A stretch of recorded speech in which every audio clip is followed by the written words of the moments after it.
হঠাৎ গভীর রাতে বাবাকে হাত মুখ ধুয়ে পোশাক বদলাতে দেখে কৌতূহলবশত ছোট মেয়ে প্রশ্ন করলো, কই যাও বাবা? সুগন্ধি গায়ে মেখে বাবা হাসেন আর বলেন, অনেক বড় জায়গায় মিটিং আছে রে মা। এত রাতে? রাতে অনেকে ফ্রি পাই, দিনে অনেক ঝামেলার কারণে শান্তিতে কথা বলতে পারি না। আমাকে নেবে? তুমি যেতে চাইলে চলো, নেব। সত্যি? মেয়ে আনন্দে উপচে পড়ে, ভাবেনি বাবা রাজি হয়ে যাবে। দ্রুত উঠে পড়ে বিছানা ছেড়ে বাবার কথা মতো আলমারি থেকে সবচেয়ে ভালো পোশাকটা বের করে পরে নেয়। বাবা পরম যত্নে মহা আয়োজন করে দুটা জায়নামাজ বিছিয়ে নেয়। মেয়ে বিস্ময় ভরা কণ্ঠে বলে, তোমার মিটিং এখানে?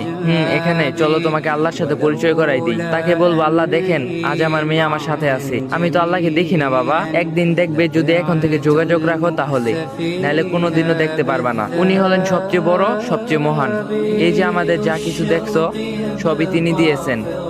আমাকে তোমার মতো একটা মিষ্টি মেয়ে দিয়েছেন, আর আমাকে তোমার মতো বাবা।